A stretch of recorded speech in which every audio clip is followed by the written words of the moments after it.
समझाइए कि जब आप आधार कार्ड ला रहे थे तब भी आपने यही बताया था कि क्या देश में नागरिकों की पहचान नहीं होनी चाहिए। कैसे पता चलेगा कि कोई जेन्युइन नागरिक है, कैसे पता चलेगा कोई घुसपैठिया है। उस आधार कार्ड का कोई सिग्निफिकेंस नहीं रह जाता है इन सबके होने के बाद। ये नए नए आइडियाज लेकर जो आप लोग आते हैं, ये समझ में तो आए, क्लैरिटी के साथ तो आइए। इस तरह की अगर अफवाहें फैलाई जाती हैं, जैसा आपका कहना है, इस तरह से अगर भ्रामक स्थिति बनती है, देश में हिंसा होती है, यूनिवर्सिटीज हिंसा का अखाड़ा बनते हैं, तो आपसे नहीं पूछे तो किससे पूछे सरकार?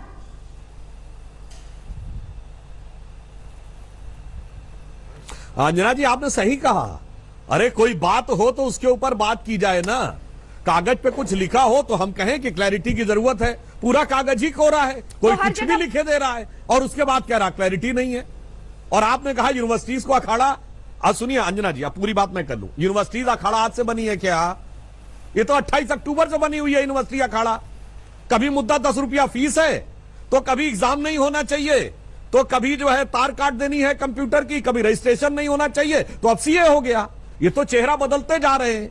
यहां पर मुद्दा ये नहीं है अंजना जी, मुद्दा ये है कि कोई सूरत बदलना मेरा मकसद नहीं है। मेरा मकसद है हर कदम पे हंगामा होना चाहिए। इसीलिए जो कोई कागज पे कुछ लिखा ही नहीं है, उस कोरे कागज पे हर आदमी अपनी अपने मन से इबारत लिखकर उस पे बहस मुबाहिसा करने को तैयार है। छात्रों के कंधे पर चढ़कर क्या हंगामा कराना मकसद है ओवैसी जी?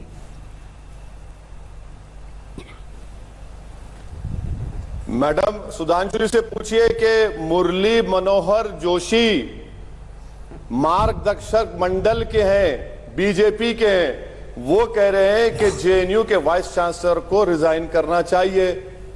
किसके हैं मुरली मनोहर जोशी? बीजेपी के नहीं है।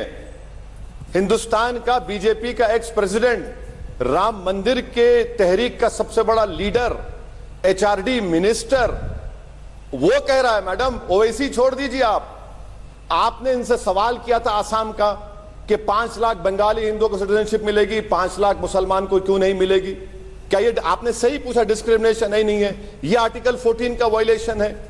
और ये birth certificate Sudhanshu ji, national family health survey 2015 and 16 देख लीजिए, 28% इंडियंस के पास बर्थ सर्टिफिकेट नहीं है। और अगर आपको अपना बर्थ सर्टिफिकेट निकालना पड़ेगा तो फर्स्ट क्लास मैजिस्ट्रेट उसको साइन करना पड़ेगा, उसको ऐसा नहीं मिल जाएगा आपको।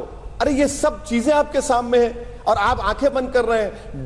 पासपोर्ट सिर्फ 6% लोगों के पास है। और मैडम आपने सही सवाल किया था कि जब आधार कार्ड आपने लाया था तो यही कहा था कि भाई ये नहीं होना चाहिए। अब आधार कार्ड भूल गए आप।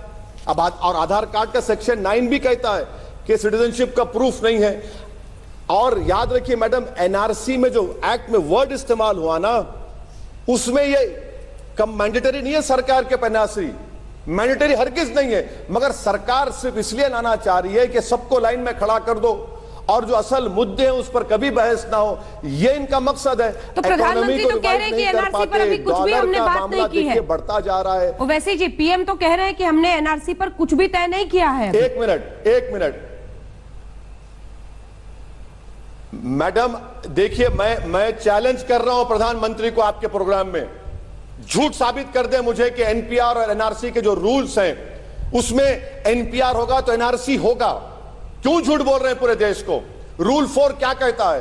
प्रधानमंत्री ये क्यों नहीं कह देते कि 2024 तक कॉन्स्टिट्यूशनली जब तक मैं इस देश का प्रधानमंत्री रहूंगा एनआरसी नहीं होगा? यानी अब नहीं होगा। जब मामला थोड़ा ठंडा हो जाएगा, जब प्रोटेस्ट नहीं होंगे देश में, तो आप थर्मामीटर लगाकर देखेंगे और फिर उसके बाद एनआरसी शुरू कर देंगे आप। मैं ये कह रहा हूं कि एनपीआर जब होगा वो एनआरसी होगा। उसके बाद प्रधानमंत्री यकीनन एंटायर पॉलिटिकल साइंस की डिग्री उनके पास है। मैं थम्स अप हूं, चलिए, मेरे कान में फूल है, मगर इतना भी फूल तो नहीं है मेरे दिमाग में कि मैं रूल्स को पढ़ के ना कहूं। आप ये नहीं क्यों कह देते